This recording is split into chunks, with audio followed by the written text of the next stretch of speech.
మే 31వ తేదీ 1953న సాయంత్రం 6 గంటలకు స్వామివారి తల్లి పరమపదించారు.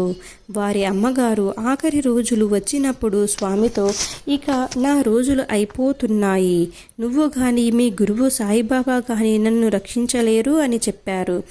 ఆమె అన్నట్లుగానే కొద్ది రోజులలో పరమపదించారు.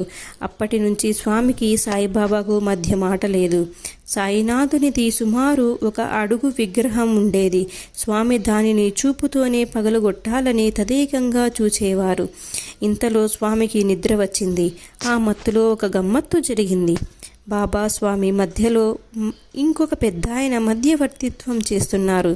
బాబా మధ్యవర్తిత్వం చేస్తున్న ఆ పెద్దాయనతో, ఎందుకు నాపై కోపం పెట్టుకుంటాడు? నేను అతని తల్లిని రక్షించలేదని ఎందుకు బాధపడతాడు? తనను రక్షించమని అతని తల్లి నన్ను అడగలేదు. అతను కూడా ఆమెను బ్రతికించమని అడగలేదు. ఆమె వచ్చిన పని పూర్తయింది కాబట్టి ఆమెను తీసుకువెళ్ళాను. ఆమె ఎల్లప్పుడూ అతని కంటి చూపులోనే ఉండి అతను చేసే కార్యాలను గమనిస్తుంటుంది అని చెప్పారు. వెంటనే స్వామి తన మనోనేత్రంతో వారి తల్లిని దర్శించగలిగారు. తరువాతి కాలంలో పై అనుభవాన్ని గుర్తు చేసుకున్నప్పుడు స్వామి, ప్రతి ఒక్కరూ ఒక పని మీద ఇక్కడకు వస్తారు. తను వచ్చిన పనులన్నీ పూర్తయితే తృప్తిగా వెళ్ళటానికి ఉంటుంది అని చెప్పేవారు. స్వామివారి జీవితంలో మాతృనిర్యాణం ఒక ప్రముఖమైన మలుపు. ఆనాటి నుండి స్వామి సత్యాన్వేషణలో దేశ సంచారానికి బయలుదేరినారు. వారి నిజతత్వం అర్థం కాక వారు చూసి ఆయనకు పిచ్చి పట్టిందనుకున్నారు. వారిది మతిభ్రమణం కాదు, సత్యాన్వేషణ, ఆత్మ సాక్షాత్కారానికై తపన అని గ్రహించలేకపోయారు. స్వామి సంచారంలో అనేక నదులు, క్షేత్రాలు, శ్మశానాలు, మహాత్ముల సమాధులను దర్శించారు.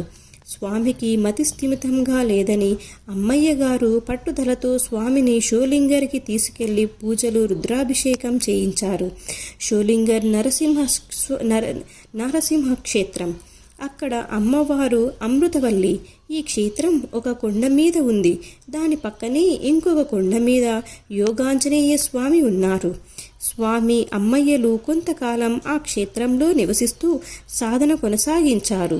వారు భక్తితో నరసింహస్వామిని, అమృతవల్లిని సేవించారు. ప్రతిరోజు కొండ మీదకి వెళ్ళి అక్కడ 108 ప్రదక్షిణలు చేసేవారు. స్వామికి ఇక్కడ కొన్ని అనుభవాలు, దర్శనాలు అయ్యాయి. అమృతవల్లి అమ్మవారు వచ్చి స్వయంగా స్వామికి దోషలు వేసి పెట్టారు. తర్వాతి కాలంలో ఈ స్వామి అమృతవల్లిని ప్రతిరోజు తలుచుకునేవారు. స్వామివారికి ఇక్కడ ఆంజనేయ స్వామి పిలిస్తే పలికేవాడు. తరువాతి కాలంలో ఒకసారి ఇది గుర్తు చేసుకుని స్వామి ఈ క్రింద పద్యం చెప్పినారు. ఇక్కడకు వెళ్ళినా స్వామి మనసు సమాధాన పడలేదు. స్వామివారికి వివాహం కాక ముందు నుంచి తరచుగా స్వప్నంలో 2 మనుషులు కనిపించి, మాకు దీపం పెట్టు, నిన్ను పోషిస్తాము అని చెప్పేవారు. వివాహం అయ్యాక శ్రీ అమ్మయ్య గారికి, శ్రీ స్వామివారికి ఇద్దరికీ అలాగే కనిపించి చెప్పసాగారు. స్వప్నంలో కనిపించే మహనీయుల కొరకు వెతుకుతూ కడపలో అమీన్ పీర్ దర్గా వద్ద కొంతకాలం, రాయచోటి దివానే సాహెబ్ దర్గా వద్ద కొంతకాలం గడిపారు. దివాన్ సాహెబ్ స్వామికి కనిపించి, నేను కూడా నీలకంఠరావుపేట మహనీయుల దగ్గర నుండి వచ్చిన వాడినే, నీవు అక్కడికే వెళ్ళు అని చెప్పారు. ఆ సమయంలో స్వామిని చూసిన వారు దివానా అని పిలిచేవారు. ఒక తత్వజ్ఞానిని గుర్తించటం మరొక తత్వజ్ఞానికే సాధ్యం. సామాన్యుల దృష్టికి వారు పిచ్చివారిలాగే కనిపిస్తారు. స్వామి నీలకంఠరావుపేటకి వచ్చి దర్గాల వద్దకు 2 సార్లు వెళ్ళినా ఈ అనుభూతి కలగలేదు. 3వసారి స్వామి దర్గాల దగ్గరకు వెళ్ళేటప్పుడు సాంబ్రాణి, కడ్డీలు తీసుకువెళ్లారు. అంతకు ముందు 2 సార్లు ఎలాంటి అనుభవం లేకపోయేసరికి దర్గాలలోని మహనీయుల పైన ఆయనకు ఎలాంటి పూజ్యభావం లేదు. మీలో శక్తి ఉంటే ఈ కడ్డీలు వెలిగించే మార్గం చూపండి అని స్వామి చెప్పుకున్నారు. మరుక్షణంలో అక్కడ అంతకు ముందు లేని ఒక అగ్గిపుల్ల, అగ్గిపెట్టెకు ప్రక్క నుండే చెక్కు వారి కంటపడ్డాయి. వాటితో సాంబ్రాణి కడ్డీలు వెలిగించారు. 2వసారి ఊరకనే వెళ్ళి నమస్కరించి వచ్చారు. 3వసారి వెళ్ళి అక్కడే ఉండసాగారు. 15 రోజుల రోజులు కేవలం నీళ్లతోనే జీవించారు. 1957 జనవరి 29వ తేదీన సమర్థ సద్గురు కృప వలన ఆ ముస్లిం మహాత్ముల సేవయే తమ కర్తవ్యమని వారి అంతరాత్మకు ప్రబోధం అయింది.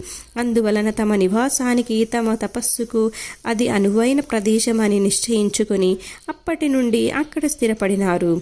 ఈ ప్రదేశం రామాపురం మండలం నీలకంఠరావుపేట పల్లెకు సుమారు మైలు దూరంలో ఉన్న పవిత్ర స్థానం. ఈ విధంగా వారు చేరవలసిన స్థలం నిర్దేశితమై వారి సత్యాన్వేషణ పరిభ్రమణం ముగిసింది. భర్త తోడే లోకమనే భావించిన అమ్మయ్య గారు కూడా అదే సంవత్సరం అక్కడకు చేరుకున్నారు.